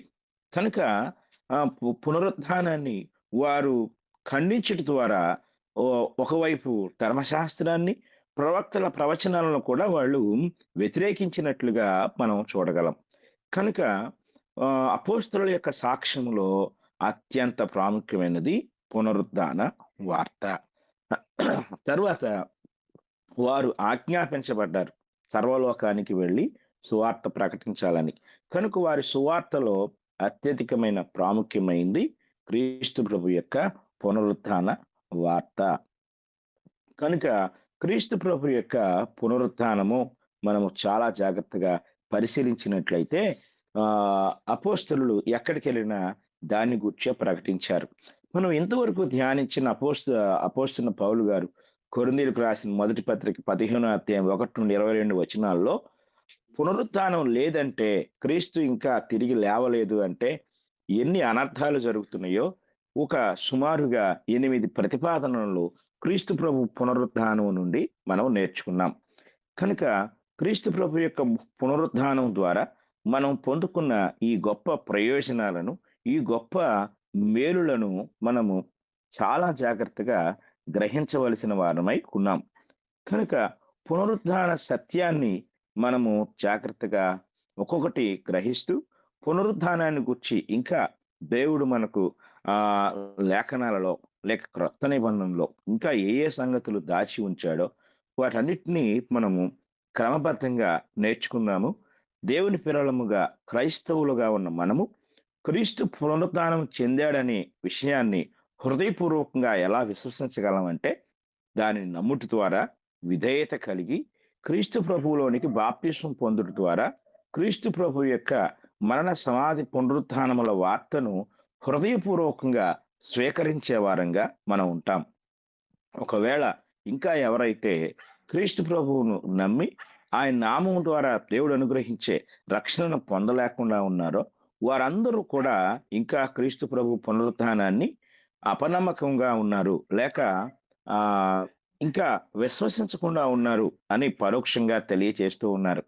కనుక ఈ వార్త వింటున్న నా ప్రియ సహోదరి సహోదరులారా, మీరు క్రీస్తు ప్రభువు లేచాడు, నా ప్రభువు లేచాడు, ఆయన పునరుత్థానం చెందాడు, ఆయన పునరుత్థానము నాకు రక్షణకరంగా ఉంది అని నీవు నిజంగా నమ్మినట్లయితే ఈ క్షణమే నీ పాపాలు ఒప్పుకొని త్వరలో రానయున్న ప్రభు అయిన యేసుక్రీస్తు వారి యొక్క ఆ యొక్క రాకడలో ఆయనతో పాటు ఆయన సిద్ధపరిచిన ఆ యొక్క నిత్య జీవాన్ని పొందుకొనుటకు క్రీస్తు ప్రభువు నా కొరకు మరణించారు, సమాధి చేయబడ్డారు, తిరిగి లేచారు, త్వరలో నా కొరకు రాబోతున్నారనే నిరీక్షణ కలిగి నమ్మి బాప్తిస్మం పొందుట ద్వారా క్రీస్తు ప్రభు యొక్క రక్తంలో మీ పాపములు కడిగి వేసుకున్నట ద్వారా పునరుద్ధానం సత్యం అనే దానిని రుజువుపరచవలసిందిగా, గొప్ప రుజువుగా విశ్వసించవలసిందిగా మీ అందరికీ తెలియజేస్తూ ఈ మాటలు నేను ముగిస్తూ ఉన్నాను.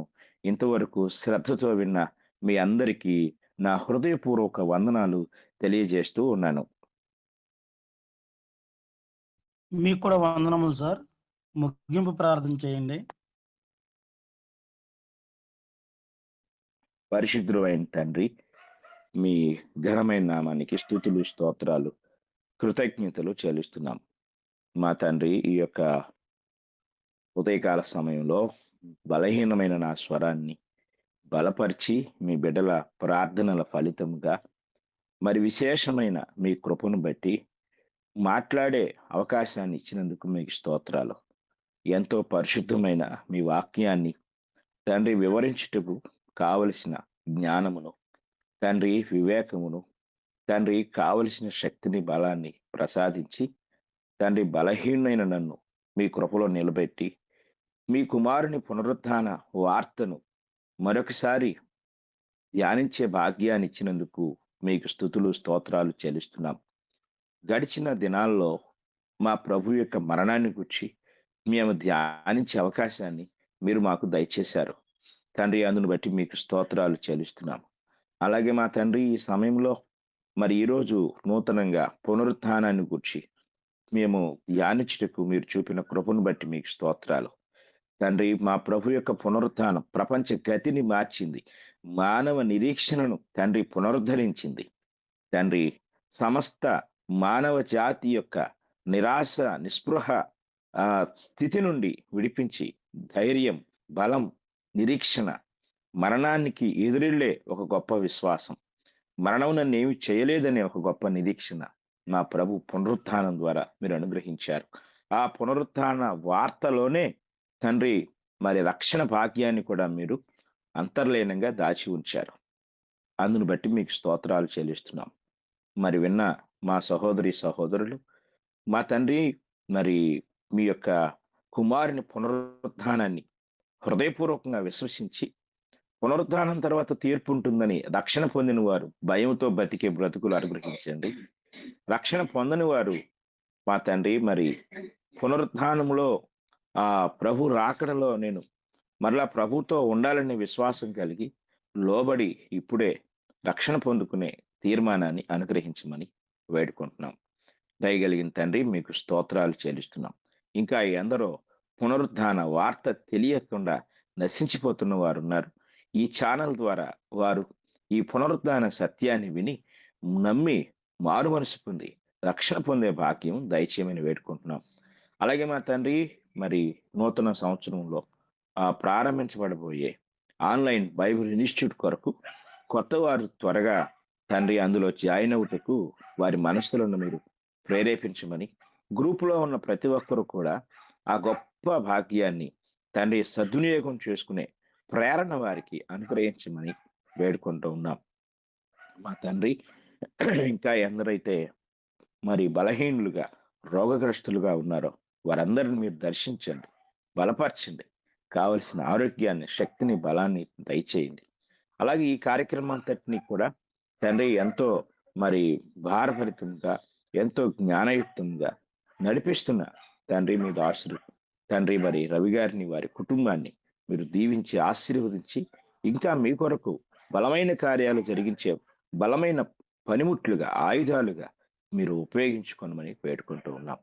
అలాగే నాకంటే ముందుగా నిర్గమ కాండాన్ని వ్యాఖ్యానిస్తూ ఉన్న మీ దాసుడు యవనస్తుడు అనిల్ గారిని, అలాగే పాటలు పాడిన వారిని, ప్రార్థన చేసిన వారిని అందరినీ కూడా పేరు పేరున మీరు దీవించి ఆశీర్వదించమని తండ్రి మరి ఈ కార్యం అంతటిని బట్టి మీకే సమస్త మహిమ, ఘనత, ప్రభావములు ఆరోపిస్తూ ఈ ప్రార్థన మా ప్రభు అయిన యేసుక్రీస్తు వారి పరిశుద్ధ నామంలో అడిగి వేడుకుంటూ ఉన్నాము తండ్రి. ఆమేన్.